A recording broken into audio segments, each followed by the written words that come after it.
ஜோதிட ஆர்வலர்களுக்கும் அன்பான வாடிக்கையாளர்களுக்கும் நண்பர்களுக்கும் வணக்கத்தை தெரிவித்துக் கொண்டு இந்த பதிவை பதிவு செய்கிறேன். 2025 எனக்கு எப்படி இருக்கும்?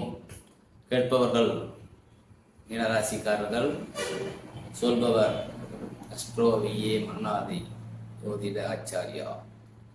அதாவது ஜென்ம சனி ஏற்கனவே 2 வருஷம் ஆட்சி உங்களுக்கு சனி அது விரய சனி. விரய சனின்னா என்ன?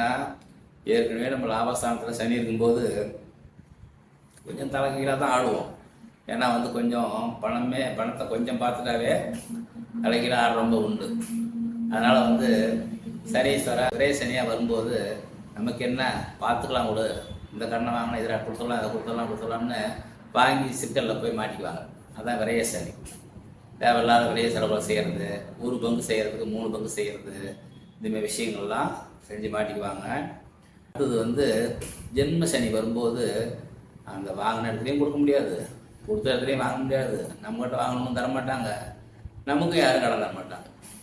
இந்த அளவுக்கு பொருளாதார சிக்கல்களை ஏற்படுத்துவார். தேவையில்லாத டென்ஷன்லாம் ஏற்படுத்துவார். அதனால் ஜென்ம சனி மாதிரி ஒரு மோசமான ஒரு காலம் எப்பவும் இருக்காது. அஷ்டமத்து சனி, ஜென்ம சனி, அர்த்தாஷ்டம சனி 4ஆம் இடம். ஆனால் இதுலேயே ஜென்ம சனி தான் ரொம்ப திணற வைக்கிறது. இந்த ஜென்ம சனி உங்களுக்கு வருது மீனராசிக்கு. ஆனால் மீனராசியில் சனீஸ்வரன் நட்பு தான், பெருசாக பகை கிடையாது. இருந்தாலும் அதாவது கடகம், தேர், சிங்கம், ஜென்மம் எழுதி மிக செய்வான் பிரதிமைந்தன். கடகராசி, சிம்மராசி, விருச்சிக ராசி, மேசராசிக்காரங்களுக்கு தான் அதிகமாக கெடுதல் செய்வார். ஏன்னா அவங்களாம் பிடிக்காது. நாளப்பா நலமாகும் மற்ற 7 ராசிங்கிறார் புலிப்பாணி முனிவர். அப்படி பார்த்தா உங்களுக்கு ஜென்ம சனி மட்டும்தான் அதிக கஷ்டம் கொடுக்கும் அப்படிங்கிற லிஸ்ட் அது வருது. அதனால் ஜென்ம சனி வருது. கொஞ்சம் கவனமாக புதிய முயற்சிகளை கைவிடவும். இருக்கிறத விட்டுட்டு நான் தொழில் செய்ய போகிறேன், நான் அதை பண்ண போகணும். முடிஞ்ச வரைக்கும் சனீஸ்வரன் என்றால் அடிமை என்று அர்த்தம். அடிமை என்றவர் லேபருக்கெல்லாம் அவர் தான் அதிபதி. ஏன்னா சூரிய வெளிச்சம் படாத இடத்துல இருக்கிறாரு. அப்போ சூரியன்னா அரசாங்கம், அதிகாரம் உள்ளவர்கள்.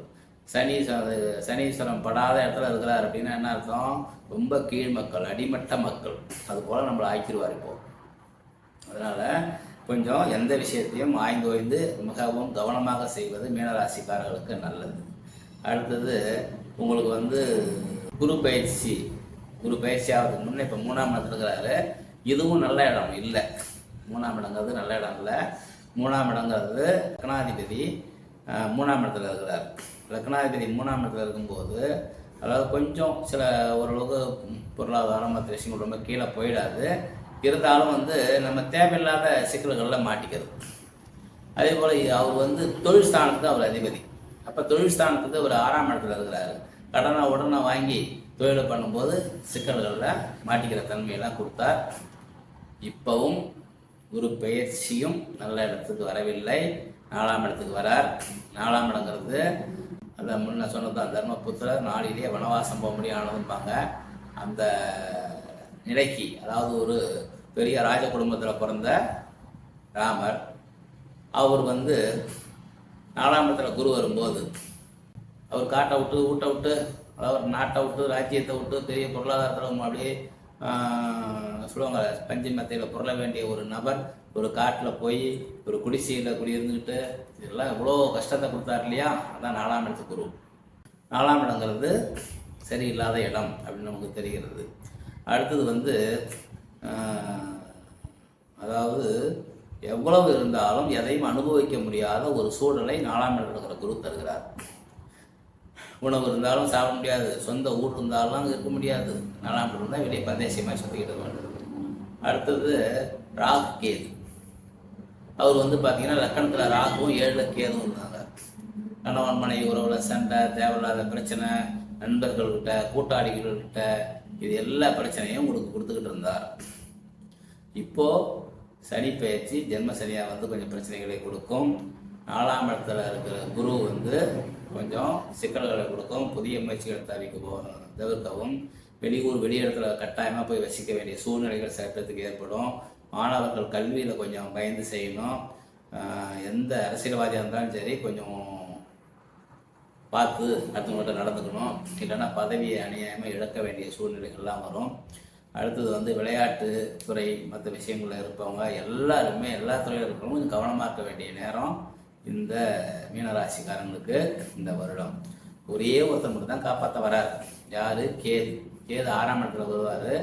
6ஆம் இடங்கிறது கொஞ்சம் வெற்றி ஸ்தானம்னு சொல்லுவாங்க. இருந்தாலும் 6ஆம் இடத்துல வரும்போது அவரும் நோய் மீதி பேர்லாம் இருக்கும்போது அவரும் கூட நல்லது பண்ணிடுவார். கொஞ்சம் நோய், தோல் சம்மந்தமானது, அலர்ஜி சம்மந்தமானது, உடம்புல கண்ணுக்கு தெரியாத இப்போ இந்த கொரோனாலாம் வந்துச்சு இல்லையா, இந்த மாதிரி கேன்சர் இது சம்மந்தமான நோய்கள்லாம் சில பேர்த்துக்கு அட்டாக் ஆகக்கூடும். கொஞ்சம் கவனமாக இருங்கள். இருந்தாலும் 6ல் இருக்கிற ராகு கடனையும் நோயையும் எதிரியையும் கொஞ்சம் ஒழிப்பார் இந்த கேது. 12ஆம் இடத்துல ராகு இருக்கிறாங்க. அவரும் கொஞ்சம் தேவையில்லாத விரைய செலவுகளை ஏற்படுத்துவார். மொத்தத்தில் அதிக சிரமம் கொடுக்க கூடிய ராசின்னு பார்த்தோம்னா இந்த வருஷம் மீனராசி தான். மீனராசிக்காரர்கள் சற்று கவனத்துடன் செயல்படவும். நம்ம ஜாதகத்தை பாருங்கள், நல்ல திசாபுத்திகள் போயிட்டு இருந்தால் ஓரளவுக்கு கஷ்டம் வராது. கெட்ட திசாபுத்திகள் அதிகம் நடந்ததுன்னா புதிய முதலீடுகள் மற்ற விஷயங்கள் குறைக்கவும். சனி பகவானை கண்டிப்பாக வணங்கணும். காக்காவுக்கு சோறு போடுறது, ஊனமுற்றவர்களுக்கு உதவுதல், இந்த மாதிரி தான தர்மம் செய்தல், இதெல்லாம் அதாவது கையேந்திரங்களுக்கு பிச்சை இடுதல். ஏன்னா சனீஸ்வரன் லேபர் தான். அதே சமயத்தில் பிச்சைக்காரர்கள், நொண்டி, நொல்ல, கூணு, குருணு, ஊனமுற்றவர்கள் அத்தனை பேருக்கும் அவர் தான் அதிபதி. கண்டிப்பாக அவங்களுக்குலாம் உதவி செய்யுங்க. சனீஸ்வரன் உங்களுக்கு நல்லது பண்ணுவார். அடுத்தது வந்து குரு பகவானுக்கு தட்சிணாமூர்த்தியை வணங்கி கும்பிடுங்க. கேது விநாயகர், துர்க்கை அம்மனுக்கு விளக்கு போட்டு கும்பிடுங்க. உங்களுக்கு நல்ல பலன்களை கொடுப்பார்கள். மற்றபடி வந்து நமது பதிவுகள் உங்களுக்கு பிடிச்சிருக்குன்னு நினைக்கிறேன். பிடிச்சிருந்தா சப்ஸ்கிரைப் பண்ணுங்கள், ஷேர் பண்ணுங்கள், கமெண்ட் பண்ணுங்கள். நன்றி, வணக்கம்.